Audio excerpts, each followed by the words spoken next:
ओम शिव गोरक्ष गुरु गोरखनाथ मंदिर Ismailpur YouTube channel में आपका हार्दिक स्वागत है। आशा करता हूँ आप सभी स्वस्थ होंगे। दोस्तों, माता मेलडी कौन है? माता मेलडी का जन्म कैसे हुआ? कैसे ये अपने हाथ में बोतल लिए हुए हैं? कैसे बकरा इनकी सवारी बना? जब भी हम माता मेलडी का नाम लेते हैं तो माता मेलडी की एक ऐसी छवि हमारे सामने आती है जिनके 8 हाथ हैं और ये माता काले बकरे पर विराजमान है, जिसमें वो एक हाथ में खंजर, एक हाथ में तलवार, एक हाथ में गदा, एक हाथ में त्रिशूल, एक हाथ में चक्र, एक हाथ में कमल, एक हाथ आशीर्वाद वाली मुद्रा में और एक हाथ में बोतल लिए हुए हैं। भाई, माता मेलडी ही एक ऐसी देवी हैं जो हाथ में बोतल लिए हुए हैं। इसका कारण क्या है वो मैं आपको वीडियो में बताऊंगा।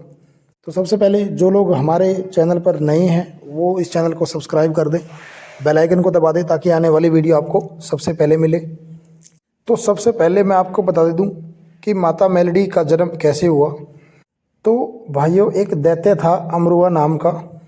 उसने ब्रह्मदेव से वरदान लेकर पूरे पृथ्वी पर हाहाकार मचा रखा था। हर जगह उसने देवताओं को पराजित कर रखा था।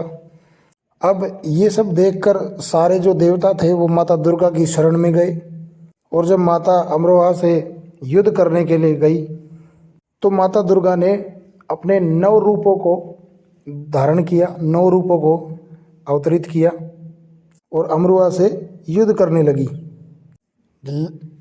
जब अमरुआ की सारी सेना खत्म हो गई, वो सिर्फ अकेले ही बचे, तो वो भागने लगा। भागकर उसको एक गऊ की हड्डियों का एक पिंजरा मिला जिसके अंदर वो छुप गया। एक गौ माता मरी हुई थी जिसको हड्डियों का एक पिंजरा बना हुआ था, वो उसके अंदर जाके छुप गया और उसी के अंदर समाहित हो गया। और माता सोचने लगी कि किस तरीके से इसको बाहर निकाल कर इसका वध किया जाए। तो जब खड़े खड़े माता सोच रही थी तो माता अपना हाथ रगड़ने लगी। तो हाथ रगड़ने से जो मैल उत्पन्न हुआ तो सभी माताओं ने उस मैल से कन्या के को अवतरित किया। एक 5 वर्ष की कन्या वहाँ पर अवतरित हुई, उन सभी 9 माताओं के आशीर्वाद से। खंजर हाथ में था उनके।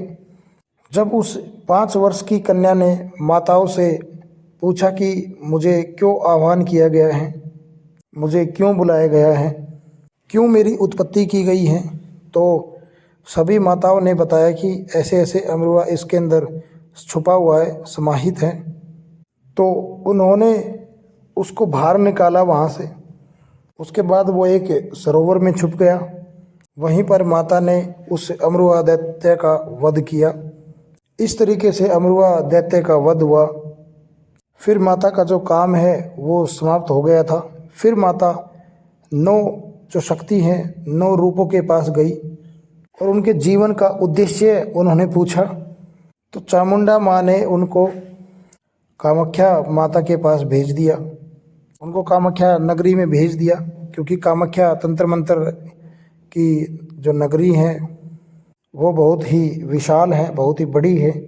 जितनी भी काली विद्या है वो वहीं से सीखी जाती है, वहीं पर प्रयोग की जाती है, वहीं से ही सारी बाहर निकाली जाती है जो भी काली विद्याएं हैं। तो जैसे ही माता कामाख्या नगरी में पहुंची तो जितने भी वहाँ के पहरेदार थे सभी को परास्त किया।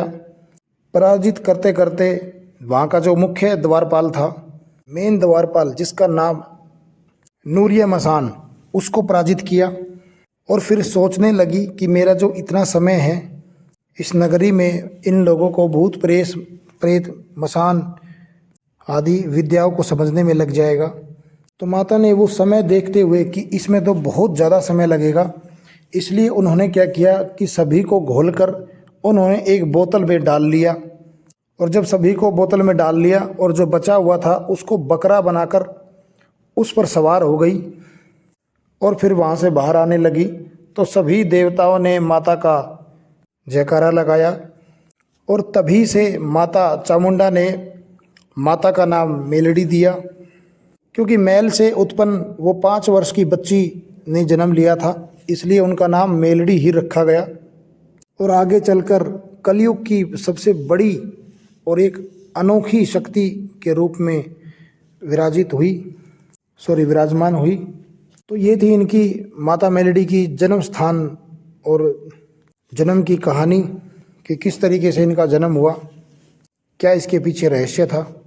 माता मेलडी का जो मेन स्थान है वो अहमदाबाद गुजरात के अंदर है, जहाँ जिस स्थान पर माता मेलडी की बहुत ही विशेष पूजा अर्चना की जाती है। माता मेलडी के साथ में माता चामुंडा, माता कामाख्या, माता मसानी, भैरव बाबा, हनुमान जी महाराज और नूरिया मसान, और इनके साथ साथ अनेकों जिन मसान चलते हैं। बहुत सारे जो भूत प्रेत है वो माता की सेवा में रहते हैं। अब बात करते हैं कि माता की जो सेवा है, पूजा है, वो किस तरीके से करनी चाहिए। तो भाइयों, जब भी माता मेलडी की पूजा साधना करी जाती है तो उनसे पहले जो 9 दुर्गाएं हैं, 9 माताएं हैं, उनकी पूजा की जाती है। पहले उनको प्रसन्न किया जाता है, उनका भोग प्रसाद देना, उनका पूजन करना होता है। अब बात करते हैं माता मेलडी की ज्योत की। तो माता मेलडी की जो ज्योत है वो तिल के तेल की जलाई जाती है। माता मेलडी का एक तवा जिसके अंदर तिल के तेल से हाथ से पूड़ियाँ तलने की परंपरा है और उनसे ही माता को भोग लगाया जाता है। माता को हलवा पूरी का भोग लगाया जाता है। आज के समय में माता की जो महिमा है वो अपरंपार है। मेलडी माता बहुत ही बड़े बड़े कष्टों का निवारण करने में सहायक सिद्ध है। बात करते हैं इनकी साधना की। इनकी साधना कैसे करें। तो सबसे पहले मैंने आपको बताया कि माता मेलडी का जो दीपक है वो तेल का होना चाहिए, तिल के तेल की ज्योति होनी चाहिए। आप सुबह शाम भी दीपक लगा सकते हैं या आप अखंड लगा लें तो उससे बढ़िया तो और कुछ भी नहीं है। अखंड अगर लगाते हैं तो उसका अलग ही आपको प्रभाव देखने को मिलता है, अलग ही फल देखने को मिलता है। इनका जो दिन है वो रविवार माना जाता है और भोग प्रसाद मैंने आपको बता दिया, हलवा पूड़ी का इनका भोग लगता है। इनका एक मंत्र मैं आपको बताने जा रहा हूँ, वो ध्यान से सुन लीजिए। ओम ह्रीं मेलडी देवी नमः, ओम ह्रीं मेलडी देवी नमः, ओम ह्रीं मेलडी देवी नमः। ये मंत्र हैं, बहुत ही शक्तिशाली मंत्र हैं, माता को जागृत करता है ये मंत्र। ये मंत्र आपको डिस्क्रिप्शन बॉक्स में भी मिल जाएगा। माता को प्रसन्न करने के लिए इस मंत्र से ही जाप किया जाता है। काले हकीक की माला से आपको माता के मंत्रों का जाप करना है। काले हकीक की माला आपको लेनी है।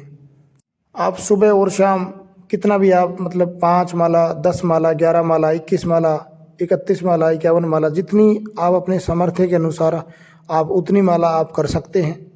फूलों की माला माता को अर्पण करें।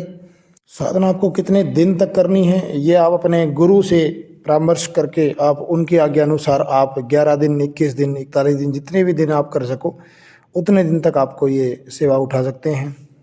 तो ये थी जानकारी माता मेलडी से संबंधित। माता मेलडी इतनी शक्तिशाली देवी कैसे आपके कामों को करने में सक्षम सिद्ध हो सकती हैं। क्या था माता का इतिहास वो मैंने आपको बताया। माता मेलडी बहुत ही अति शीघ्र प्रसन्न होने वाली देवी है, बहुत ही जल्दी चमत्कार दिखाती है। सबसे बढ़िया बात, माता की सवारी भी आती है। तो जो कुछ भी अगर किसी को पूछा लेनी होती है तो उनके लिए माता की अगर भगत के द्वारा की गई साधना है तो माता उनका अवश्य ही साथ देती है और शीश पर चढ़कर बोलती है। तो बाकी मैं आशा करता हूँ दी हुई जानकारी से आप संतुष्ट होंगे।